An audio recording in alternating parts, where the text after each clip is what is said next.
Today's guest believes that consciousness, not strategy, is the leadership edge of the future. If you're craving more clarity, creativity, and connection in your work, this episode will expand your mindset.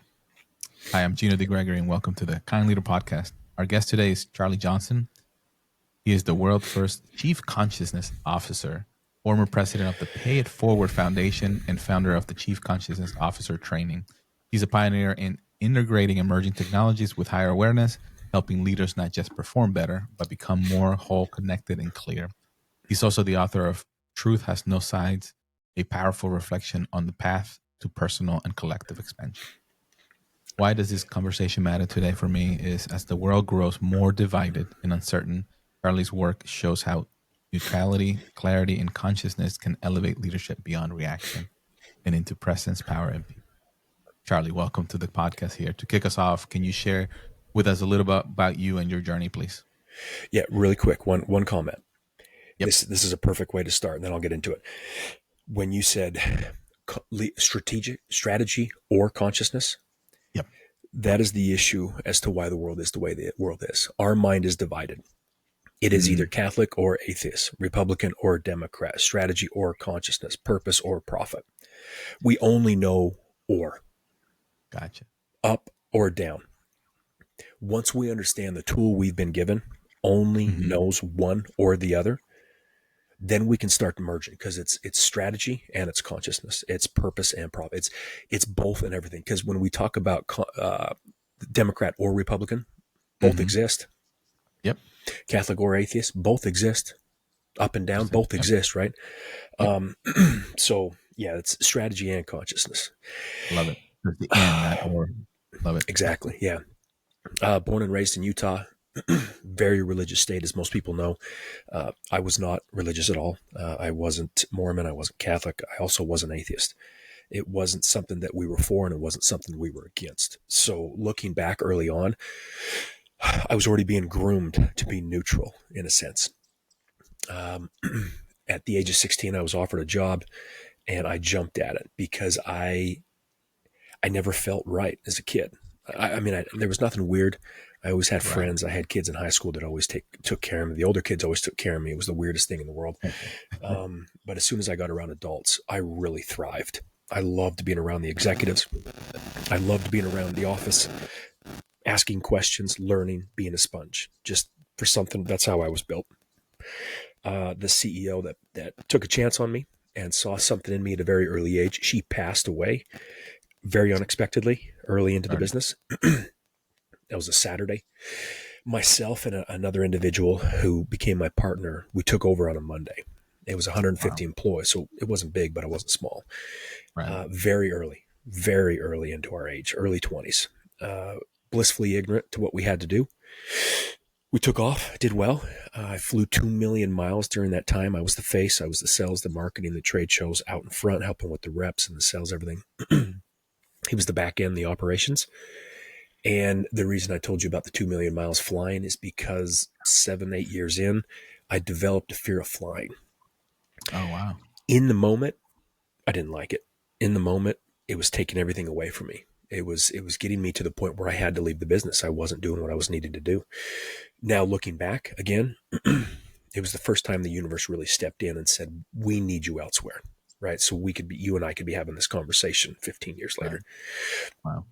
Because as soon as I finally did leave the business on April 1st, April Fool's Day, about 6 weeks later, I was on a plane to Europe. So it wasn't a fear of flying. It was just the universe saying, we don't know exactly what, but we need you out of this business. We need you out of this comfort zone, because it was very comfortable. Wow. A lot of money, a lot of culture was great. Employees were great. There was nothing wrong. After that, I did what most people do. The for-profit world failed me, quote unquote. So I went and did the nonprofit thing. I jumped in board with the Pay It Forward Foundation, the famous one with the book and the movie. Yep. So again, a lot of flying around the world. So I had nothing to do with the plane. We got 130 plus countries involved, tens of millions of people, tens of millions of kind acts. It was my ego's way of trying to save the world. Yeah. But with Pay It Forward, it was simple. And in another sense, it was neutral. Didn't matter your color skin. Didn't matter Your race didn't matter. Your religion didn't matter. Your politics. You could do something. You could hold a door open. You could buy a coffee. You could, whatever it was. And I loved that you would do something for someone, and then instead of returning it, you would ask them to do it for someone in the future. So that was great. But during that time, I was doing probably what you and every one of your listeners do in your late 20s, early 30s. You do self-development. Yeah. You want to get better. I was crossing paths with the normal people, my friends and people I knew, coaches, leaders, consultants, and every one of them couldn't help me. They even told me that. They're like, we can't help you. I was like, wow. Okay, so what's wrong with me? Luckily, there was one that said, I can't help you either, but what I think you need is a teacher. So I was like, well, okay, I didn't go to college. So did you want me to go back to college, or what kind of teacher are you talking about? Because I had not only was I not religious, but I wasn't spiritual. I had no clue about any of that stuff. Right. She said, no, like a spiritual teacher. Okay. Okay. About a month later, the universe stepped in again and had me cross paths with an 85-year-old man, ass naked, in a sauna. Oh, wow. He was standing, I was sitting. Oh, so my gosh. You can understand where my eye level was at. Yep. He came up to me, and this is what kind of broke me open. He looked at me. First thing out of his mouth was, I feel like I've known you from a past life. Cool. First of all, take a seat. I don't want to be staring at that. Second of all, could you tell me what a past life is? Well, he's a typical Utah, very Mormon. He didn't have anyone in his family who he could talk to about this stuff. So as soon as I opened up, he just flooded me. Meditation, books, this, that, everything. Had me meet his meditation teacher, everything else. After that, he taught me meditation, did the meditation thing, the books, dozens of books. I remember telling the one teacher, again, no understanding of why. I said, there has to be more than this. What do you mean more? Like, I don't know where this was coming from. It was all coming from a past life. That his name's Dick, spiritual Dick. He told me about the past life stuff. He said, yeah, there is. There's another individual I haven't sent someone to in about a decade, because you just don't mess with this guy. You just do not mess with this human being. You don't waste his time. It's not good. I was like, well, you were 3 months out when I came to see you, and I came up the next day and forced you to teach me. So do you think I'm going to be like, I'm not going to waste his time. I'm going to push. Yeah. It's like, okay, cool. Right. Because this is my business sense. Like, push, I'm going to figure this out, train, but that's not how the spiritual path works, but that's how I went about it. Right. Well, I had a picture. Right? Yeah. Total control. I had a picture of Steve Jobs on my phone because I was the business guy. I just got done reading the Walter Isaacson book. Really enjoyed Put Your Dent in the Universe. Right. When I walked up to this guy, my current teacher, the new guy's house, and he opened the door, he was a spitting image. Same light beard, same shaved head, same round glasses, same skinny build. So I was like, oh, okay. I'm not looking for Steve Jobs. I'm looking for this guy. Yeah. No frame of reference again. I looked at him and said, whatever you tell me to do, I'm going to do. So he had me learn higher levels of meditation. He had me read every book you could possibly think of. Popular books, all the religious books that very few people have read. But here's the difference. Most teachers are trying to teach you something. Right. He is the type that people would leave their families for and move to India. Oh my God. He stripped it all away. He was having me read this information for me to get to the point in the future that I said, holy wow, everything's the same. Every religion, every God, every political view, every conflict, everything that creates division, every time someone argues over something, every side's coming from the same source. Yep. It's all the same. Heads and tails of the coin, which one's better? My question always was, where'd the coin come from? I didn't care about heads or tails. Because any logical person like you, I would ask, what's better, heads or tails? They would say, well, it's the same. It's the same thing. So he got me to the point to remove the conditioning and the bias. And because of my background, I didn't really have a lot of stuff to strip away. So that's where this position really comes from. Because you talked about it in the intro. Right. Neutral. In a very divided, polarized world, neutrality is the next power, the next superpower, the next thing that we absolutely need because we've never tried it. Neutrality, the next superpower. I like that. Okay. Beautiful. Well, congratulations. I mean, what a story, what a journey there. And definitely looking forward to kind of diving in a little bit more into some of the things that you just mentioned. I have a lot of questions on that, Good. the personal questions as well as questions that I think our audience is going to appreciate. But before we get into it, one of the questions I love asking my guests here is, what does being a kind leader mean to you? Authentic. Authentic and doing what is necessary in the moment for the individual to be better. I understand the business needs to make a profit. I understand organizations need to continue to move forward. But a kind leader sometimes is not going to look kind. Right. A kind leader is just someone who is really a kind leader to me. You bring out something in that individual they thought wasn't possible. Got it. Makes sense. I appreciate it. I love the authentic. It resonates well because that's what allows you to really build that trust with the other person you're working or communicating or building, right? Mm-hmm. Because if you're not authentic, you're not being genuine, you're not really there to support that person, people can feel that energy, right? As you said, everything is energy, right? There you go. They can Yeah. feel that. So when a leader with a smile on their face says, "We really appreciate what you do for us," and the employee looks at them and says, "No, you don't," No, you because don't. they can feel it. They can feel their bullshit meter with the shift of consciousness on this planet. The clarity that everyone has right now is higher than it's ever been, and you can't get away with anything anymore, which is great. Yeah. I love it. I love it. I feel it. Couple questions on before we got go into kind of the bigger topics here, but you talk about you were afraid of flying. I'd like to kind of understand the universe was like telling you, okay, this is not for you. You need to go somewhere else, right? What changed for you?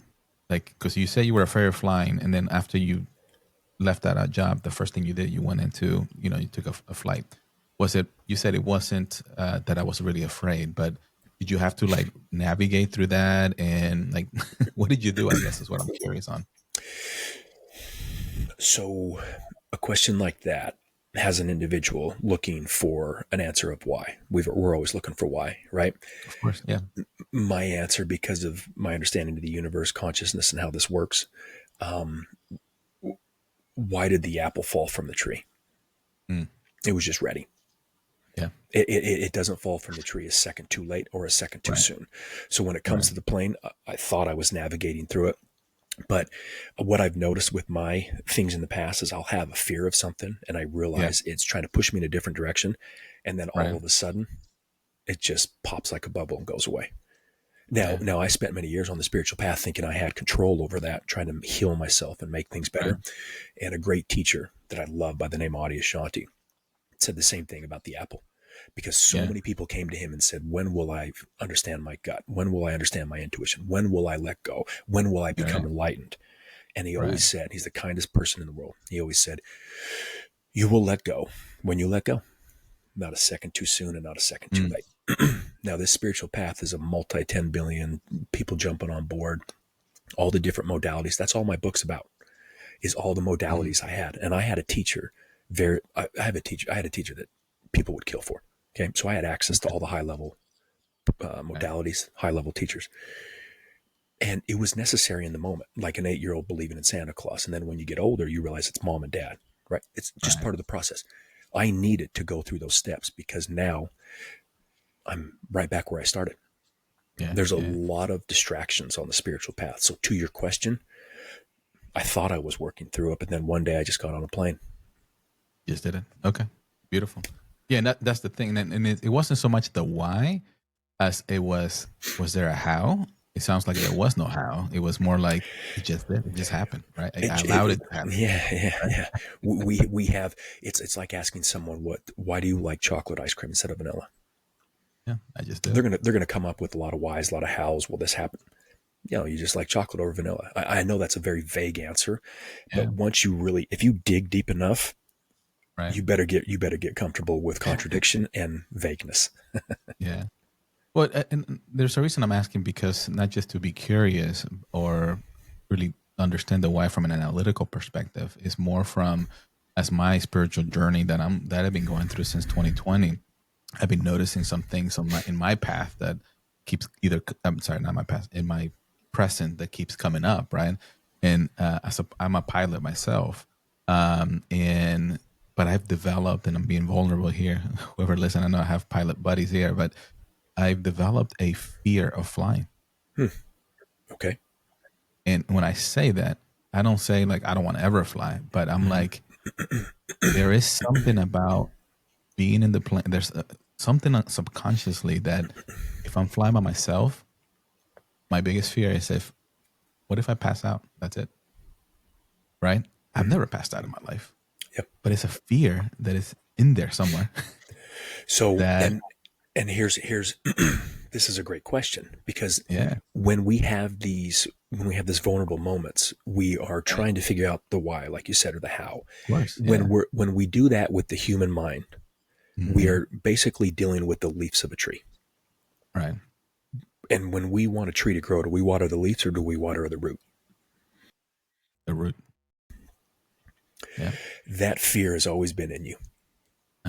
What's happening since 2020, or what happens on the spiritual path, what happens when we gain clarity, is we've been driving, let's say flying down the highway of consciousness, right? And you have grease on the windshield.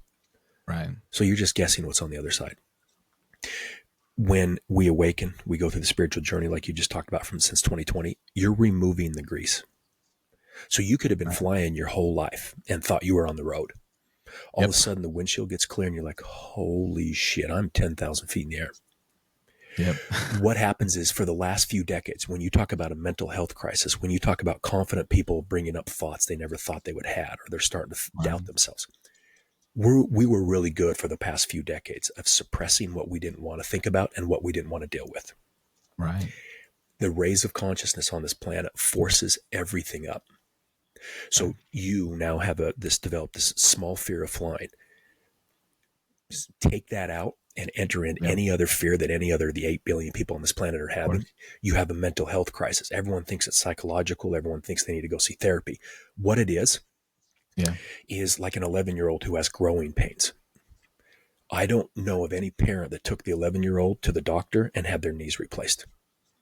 No, they just kept the damn thing fed. And when he turned 12, the growing pains went away. Right. So that's what's happening on this planet. Interesting. So now that we're aware of it, we start to understand that it's not logical. I've never passed out in my life. It's something maybe that was in me this whole time, but now I'm aware of it. Well, if you've spent the last 30 years, let's say 20 years flying, and all of a sudden, year 21, you have a fear of flying. You're like, okay, what's wrong? Is this my intuition telling me something's going to happen? Do I need to change my job? Should I never get on a plane again? And I remember those thoughts.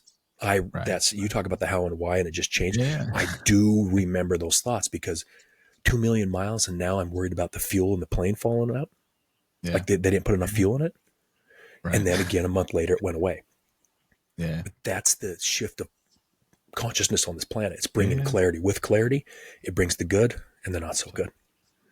So I'll wrap it up on that thought, is that I've been meditating since 2020 myself and been digging deep. And I did ask that question, and I went within, right, to ask that question and find out. And the thing that kept coming up to me as it relates to this particular fear was not about the flying per se. It was about at this particular moment, I need to focus more on being grounding myself into what I'm doing, as well as focusing a little bit more on my health, because the level of things in stress that goes into flying as a pilot takes a lot. Takes a lot of your body. And if you're not in a good, healthy situation that it's that you can handle that stress, it's going to take a toll on your body. There you go. So what was coming back is like, no, I really need to focus on me, on myself, and my health. Beautiful. To come back and to do something, that I really love. That's usually kind of like the fear of flying with me. It was trying to get me to the point where I would leave the business in a very unique way.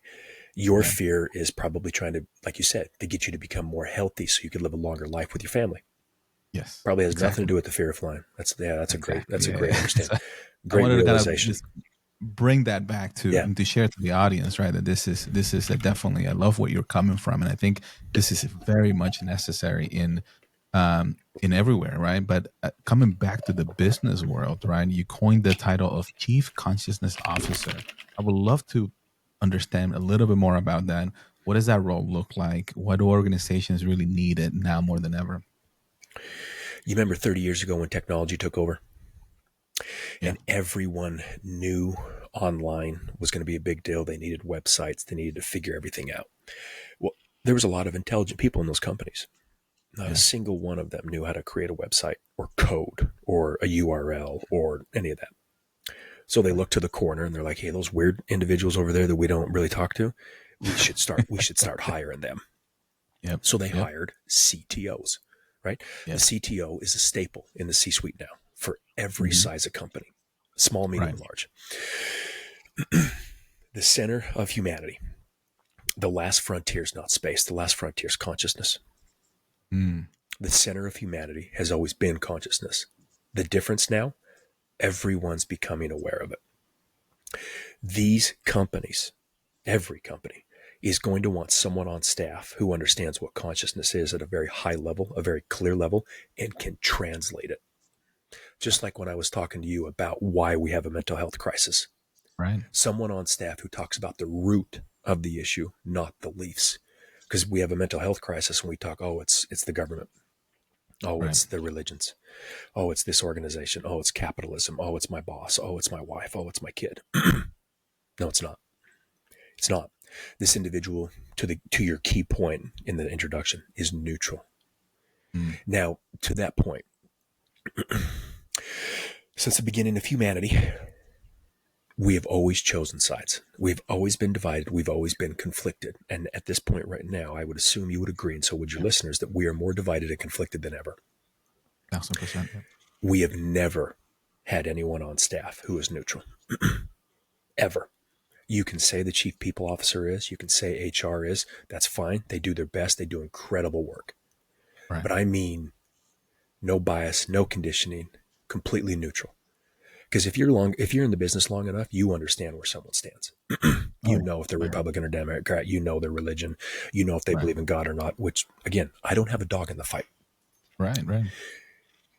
Imagine the power of giving everyone within the organization, especially the executives, the full picture. When you choose a side, you alienate yourself from 50% of the solutions and from the world and from the opportunities and from the questions that need to be asked. Now, I know people say that's not the case. That sounds childish, but it's not. NASA did a study where they followed 2,000 kids. At the ages of 4 and 5, 98% were considered genius. By the time those kids were adults, it was less than 2%. Yeah. If you don't think that impacts all 8 billion of us, you're crazy. Oh, yeah. So Yep. you've got this vast resource of consciousness. And then as we become educated, as the people who love us tell us what they believe, what they think Yeah. is right, like Utah Mormonism, Texas Baptism, Right. up in the Northwest, you're probably Democrat, and somewhere in the South, you're Republican. So I'm Republican, I'm Catholic. This is right. This is wrong. Right. And you're just basically, Oh, yeah. you've boxed yourself off. Absolutely. Okay. So this is your perception.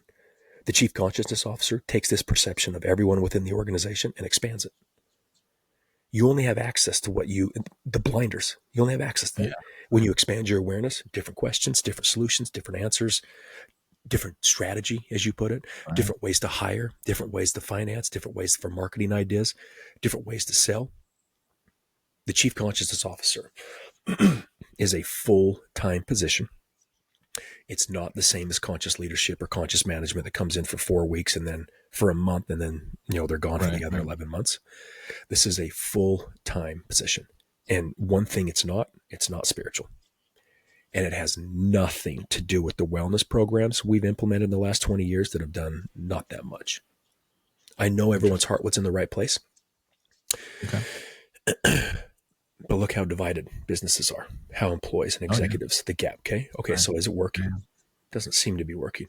The Right. other Right. thing this position does is you brought in a wellness program. You asked people to meditate. In the West, you have a lot of Catholics, Baptists, and atheists, Mormons.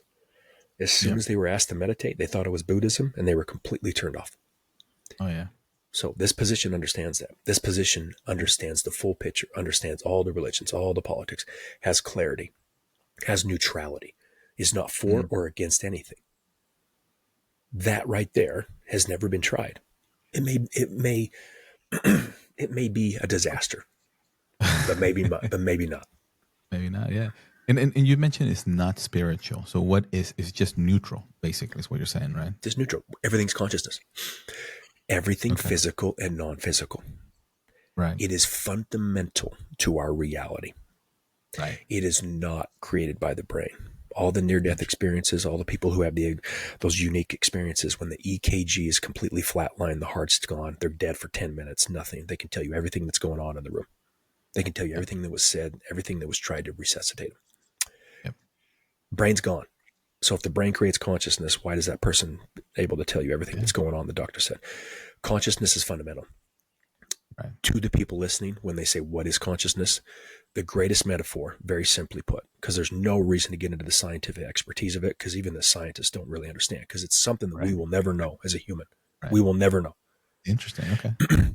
A wise fish swimming through the ocean swims by two young fish and says, hey, boys, how's the water? Two fish look at each other and say, what's water? Yeah. That's consciousness. You and I, as we speak, we're swimming in it. Your listeners, as they listen to this, they're swimming in it. Your mind, your thoughts, your body, the stars, the planet, animals, the plants. It's all consciousness. Right. Right. It's No, that all makes sense. consciousness. And I love that, and I get it. I've really been, in, I would love to go deep into more of the spirit. This, I know it's not spiritual, but the spiritual side that I've been learning and going through that journey. But I do want to tie it to the business, add a little Yes. more analytical to that, real quick. Mm-hmm. So it is neutral as a full time position in the organization, reporting to the CEO, the leader, or whatever, right? Mm-hmm. How do you measure that? Like, how do you measure success? How do you measure, you know, the impact that this Okay. role is making to the So organization? what we've done in the past is always ask that question, right? Yeah. Right. How's it look? Right. So what that question is always asked about retention rates, burnout, stress, right? Right. So we've never had more coaches and consultants talking about burnout and stress and retention. They've never been worse. We've never spent more money on obesity. We've never been more overweight. We have 10,000 books on happiness. We've never been Yeah. so unhappy. So Yeah. we are asking, if we keep going in that same direction, asking the same questions, asking about ROI, how do you measure this? That's all we've done since the beginning of humanity, and look where it's led. Okay, we Yep. need a drastic change. So if you want to talk about measurement, you will see division and conflict within the organization, within teams, within divisions, within employees and executives. You will see it drop. You will see retention rates go up, and you will see burnout drop. Right. Because what we're doing is, when you have a very limited perception, even like the executives do that have a 160 IQ and Harvard Yep. grad, Yale grad, whatever you want, that's a lot of pressure. Yeah. That's Yeah. 80,000. That's 80,000 thoughts. There's this vast resource that's all being funneled into this tiny little perception. Right. You expand awareness. It's kind of like a release valve. You let Right. every employee in the business know, at no matter what their level is, and I'm not saying level is intelligence, I'm talking about Right. clarity. You let everyone Yeah. know they have access to consciousness. You let them know that knowledge is structured in consciousness. They are consciousness. They have access to anything they want. It gives them a new sense of, I have access to this. It's not Right. just for the Right. executives. It's not just for the powerful. It's It's for not just everybody. Yeah. it's Right. everyone. You have I get access it. to it. Yeah. I get Everyone it. has access to it. So the Okay. ROI on this position, once they really start to see what happens, once they understand what happens when you expand awareness, it Right. becomes a superpower for everyone within the organization. And this position will not have enough time in the day, because everyone will be vying for their time. Interesting. So how does that? Let me ask a different question tied to this. How is it being done right now in organizations that you've been working with? I'm guessing that it's implementing this. What are some of the successes, right? Without naming any names, right? Again, still trying to connect the dot, because I see the value, right? And as a CEO, I'm trying, okay, how does this work? And I'll share a little bit some of the things that I'm doing here in a second, but I'm also wanted to kind of get some examples, if that makes sense. The CEO is looking for, maybe there's a crisis within the organization, and they've got a Mm-hmm. very limited perception. If someone's in there with them, like I'm working with a guy who's taken on healthcare. I've got Yeah. a guy who's working on some artificial intelligence stuff. Yeah. I've got a soccer club that if you have a very limited perception and you've got a crisis, the same mind that creates a problem can't solve it. Someone who Love it. comes in and expands your awareness and it has you asking different questions, looking at different solutions, giving them the whole picture and allowing them to at least have access to it. All right. What do you think is going to happen? Yeah. Truly. And again, we're continuously going to give me a specific example. That's all we've ever done. And for the last 10 to 15 years, what's the big thing right now? Conscious leadership, conscious management. There are tens of thousands of people working on this, and they're doing incredible work. They're very intelligent people. But my question always is one step deeper. How's it working? Right. I know they would have incredible testimonials. That's perfectly fine. But in the whole scope of things, the world's never been more divided, conflicted. Business has never been more chaotic, burnout, and stressed. Right. This position, very simply put, expands awareness of every C-suite, every mid-level manager, every customer service agent, every manufacturing operational person in the organization. My question to a CEO is, would you rather have a third grader as your employee or a fifth grader? They're always going to say fifth. They understand math better. They're more self-sufficient. They can take care of themselves. They're more intelligent. They're better communicators. That subtle shift at every level of the company is what this position does. Right. So it's bringing in an expansion of awareness. It's bringing in the team leaders like Ed and Susie. They both have great ideas, but both each other know where politically they stand. They just can't get along. So there's a stalemate. There's a bottleneck within that division because those two will not push back because they know that. Right. Letting Ed and Susie understand that they're the heads and tails of the coin, that the both of them are the same and they're both causing the same division and conflict. Susie really believes Ed's the problem. Ed believes Susie's the problem. Bringing awareness to them that they're both the problem, that subtly shifts the individual and moves things along. Yeah. Would you say, and again, this is different. My answers are going to be different. My answers may not make sense to your listeners because they have to be different. We have to have a different approach. We are in a crisis mode within business, politics, and everything on this planet. Oh, absolutely. No, I get it. I mean, it's like some great examples. And so, for example, in my organization, as part of my leadership team, we meet every week. And one of the things that I do is we start with a guided meditation that I lead. Nice. Beautiful. Right? Where 4 or 5 minutes, I'm trying to get us centered and put in the right intention from our own roles into what we want to discuss and solve. Beautiful. Right? And that has allowed us to, it was uncomfortable at times, right? I mean, people are like, what is this? It's like, but it really centers us, right? It centers us to be in the now, be in the right, and put the right energy. And when I don't do it, myself included, I'm like all over the place and trying to it's just the energy is all over the place. And right now, when we do that, it kind of brings it in. So I get some of that, right? And at least I've been working personally on myself and kind of that consciousness, right? The other question I was going to ask is, where does intuition come into this? Like, do you feel like, I don't want to say what's the difference between, consciousness and intuition, but if you're looking at neutrality and you're allowing it, things to happen for you in life, essentially making choices that are almost choiceless, if that makes any sense. Shoot, you froze up. Did I lose you? Oh no, did I lose you? Okay, there we go. Now we're back. Oh, did I lose you guys? Yeah, you froze, buddy. I'm so sorry. What was I saying? You were talking about intuition. Yes, I was asking. So my question is, not comparing it, but I'm curious on your thoughts for intuition, because in my life, I've learned that I've been making a lot of decisions with my gut or my intuition in a way, right? And I also understand that I need to allow for things to happen, right? Where does intuition and consciousness kind of fall into play? Well, it's all coming from the same source. So intuition is a big thing nowadays. Coming from the gut is a big thing. And it's not a bad thing. It's not a good thing. Right. It's not wrong. It's a very powerful feeling that people have. Right. But what we have to remember is, where's that intuition being filtered? It's being filtered through the mind, which is a divided tool, which has taken 98% of the kids and turned them into geniuses down to 2%. Yeah. So the Yeah. more clear we can become, the more consciousness we can bring into the individual, the more clarity we can bring into an individual's life, the possibility of their gut instinct, their intuition filtering through the mind being correct skyrockets. Yeah.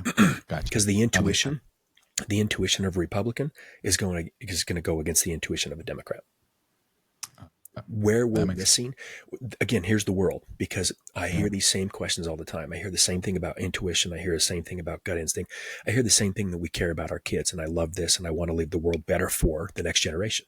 Both sides say Right. that, Right. and they've been saying that for a very long time. Look at the world.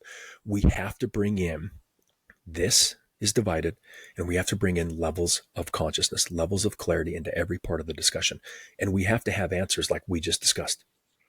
Because Yeah. someone talks about Absolutely. intuition, and they're going to talk about, yeah, this is what you should do, and intuition's really strong. And yeah, but again, the intuition's being filtered through this mind. And Yeah. if it's incredibly conditioned and biased and divided, and this way, and Susie doesn't like what Ed says, and then the intuition comes up, and Ed looks at it and says, that's completely wrong, Susie. Mm. Susie's going to start doubting that. The Right. more clear we can get the guided meditations when you talk about every week, the more clarity we can bring to the organization at every single level. A lot of conscious leadership and conscious management only focuses on the executives, and it's very difficult for it to trickle down to the employees. Right. Right. Once we bring awareness to a podcast like this, to Yeah. someone answering questions differently, like I am, Yeah. that's where at least the seed is planted. Kind of like the Right. 4-minute mile. 4-minute mile was impossible. Oh Someone yeah. ran it, and then everyone started running it. Exactly. So if you ask about intuition and I answer the way I do, then it brings awareness to people. Yeah. Next time they have an intuitive solution and something pops up in their intuition, they're going to be aware of it. Like, okay, let me think about this a little bit.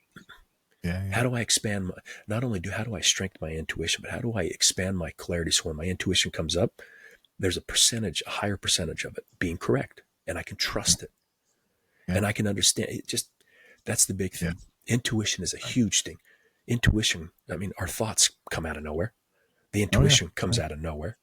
There's Yeah. so much coming out of places we don't know, Right. but we have a lot of Right. bias and conditioning and all that. So we just got to understand that once we minimize that, we start Yeah. working towards that. Like you talk about your spiritual journey, guided Yep. meditations, more clarity. We understand how the mind works. It Yep. slowly starts to strengthen the intuition that gets filtered through the mind. So I love one of the things that keeps popping up is clarity, right? You mentioned you're very intentional about using that word clarity in the examples and stuff like that, and it's just you mentioned it as a superpower. Can you explain or maybe provide your perspective on how Yeah. we can be more clear about how we Yeah. do things here? So very intelligent people believe they're clear. Uh, Two individuals coming out of Harvard graduated the same class, same education. One's 60 IQ. One's Republican, one's Democrat. They're at each other's throat continuously. That's yeah. a lack of clarity. Lack of clarity means like the glasses on your face. Imagine if you had the glasses on your face and there was grease on them. Yeah. You're basically guessing. So that's why someone in a religion believes they're right and the other religion's wrong. Because you're just Right. guessing what's on the other side. Republicans, Democrats, right, wrong. We're continuously. So with clarity being a superpower, imagine if you've had grease on your glasses your entire life and all of a sudden Yeah. someone removes the grease. You get to see like, oh wow, that's not a Yeah. monster, it's a tree. Or man, I thought I was 100% right, but maybe Susie was right. You Right. start to see things clearly. You're not guessing. When you guess, when you have grease on the windshield, you're guessing. When you guess, you have fear. When you have fear, it's Right. arrogant. It's Absolutely. overconfident. You're gonna dig into your beliefs because you need to stand for something. Right? Right. If you don't stand for something, you fall for anything. I hate that Exactly. quote. I hate Right. that Right. quote. I hate it. That's caused more division and conflict within this world than ever before. Yeah. Clarity Yeah. is an Yeah. absolute superpower. And luckily, Absolutely. the planet and consciousness is creating clarity for 8 billion people right now. Yeah. Yeah. Absolutely. And one example, but like things that I've used in the past that could be relevant to this, and you clarify it for me, please. you and I are standing in front of each other, and we see a number below us or on the ground, and you may have seen this already. It's from my point of view and perspective, it's a 6. From your Mm-hmm. point of view and perspective, it's a 9. Yeah, there you go. Right? Mm-hmm. And we're looking at the exact same thing, but if you take a step back beyond, to your point, right? Instead of looking like this, I'm only Mm-hmm. seeing 6 or 9. Yep. And I open up my consciousness and look above both of us, and I was like, whoa, okay, there is a 6 and there's a 9. Mm-hmm. That allows you to have that neutrality, Yes, right? That you're exactly. talking about, and Exactly. clarity. Yeah. Okay. There you go. Yep. All right, perfect. I think I passed the test. Perfect. Beautiful. I appreciate that. No, one of the things that I like doing with my guests here is I like to flip the mic, meaning I would love the opportunity for you to ask me a question that you may want to know about me or kindness or leadership or anything like that. What's the most profound thing you've experienced in the last 5 years of the meditations and going through the spiritual journey on yours?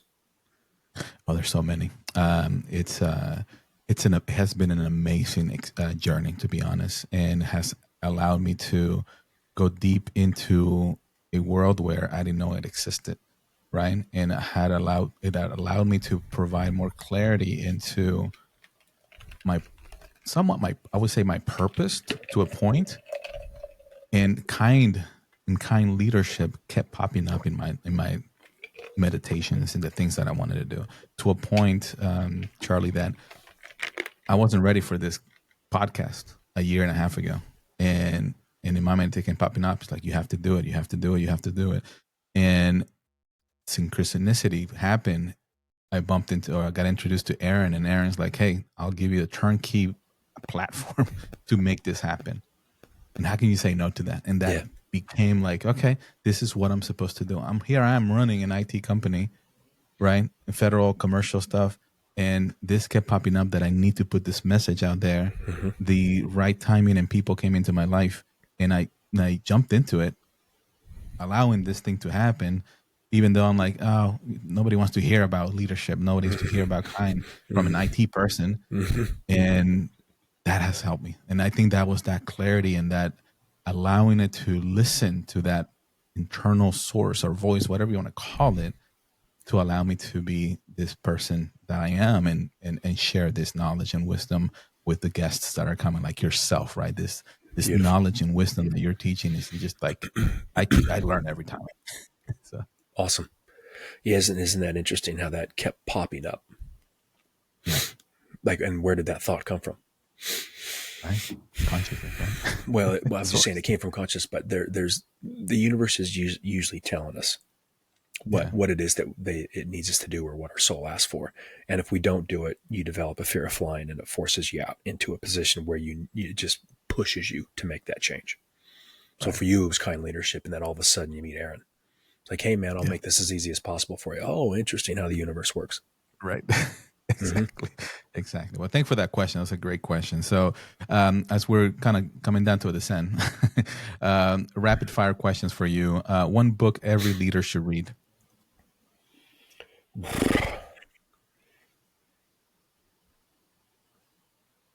Probably Autobiography of a Yogi. Oh, I love that book. Very good. A long book, but it's a good one. Favorite quote or mantra?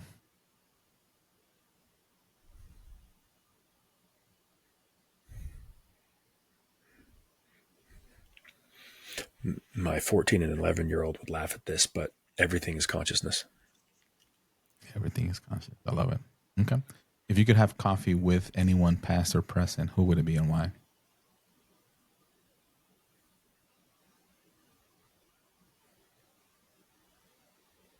I know this sounds weird, but it's kind of like you and the kind leadership thing popping up. I really want to talk more to my higher self. I really want to talk to that individual that is living the life that I believe I should be living. The one without fear, the one that's courageous and more bold and just ask for what he wants. And I want to talk to my higher self now. Absolutely. I want to be more connected to that individual, because you start talking about consciousness and how everything's connected. Yeah. And the vibration and energy and everything like that. I want to talk to that individual, because I know he's sitting there being very patient with me and saying, if you just do these small little things, if you got that kind leadership, to your point, there's something in me that knows it needs to do something and ask a question. And every day I wake up and I don't do it, it just causes me more like Right. resentment within myself. And I want to talk to my higher self. I want to sit down and have Beautiful. coffee and say, just what am I missing? Yeah, that's beautiful. It actually reminded me of I can't remember who taught me this meditation, but as part of that meditation, we go back to like yourself when you were 5 years old, right, or 10 years old, and you're like they're sitting there at the beach or somewhere, right, and you talk to them, right, and then you put yourself in their perspective that you see a light coming, and it's your higher self at this time, right, and then you flip it, and then you go when you're 100 years old, right, that 100 years old person is coming to you, and that's your higher self. What is it telling you, right? Come face to face. What is it telling you, right? This is like, because I know how much this has held me back. Yeah, And people would look at me and say, man, you're a clear, confident individual. You're always asking, no, there's something in me still that I know there's another level. yeah, And talking to my younger self or my higher self. And I know that's probably the number one thing in most people on this planet. And my heart just breaks because I know what it feels like. I know that yeah, what they want to do. I know the things they want to try, the things they want to say. And this egoic mind of ours and the fear, the yeah. little tiny fears that we have from conditioning just holds us back. It breaks my heart. And I want to I want to lead by example. I want to break through that. And I've been working on it. Absolutely. I can feel it, man. I feel you. I appreciate you kind of sharing that with us. So, where do you? So as we're closing here the segment, where can our audience learn more about you, your work, and connect with you? I'm sure you'll put it in the video notes, but I'd like to push them towards LinkedIn. There's always a conversation going about what this position is, especially what it's not. They can Yeah. connect with me. We're actually training chief consciousness officers because I know companies are going to hire for this position, thousands of them. Okay. And they can, if they're a company, they can talk to me about individuals within their organization they could work on, or they could Yeah. hire me or anything like that. But this is a Okay. full-time position, and I want this to be a staple within every company in the Absolutely. world. Beautiful. Beautiful. Well said. What's a final thought? What's one thing you hope our listeners walk away with today? Look into consciousness just on your own. Truly, it's vague, it's random, but go Google it. Understand what you are, who you are, what you have access to. It doesn't matter what your religion, what you believe. It's not spiritual. It's not Buddhism. Consciousness is Right. everything, whether you're Catholic or atheist, Republican or Democrat. Once you see it is everything, it doesn't have a side.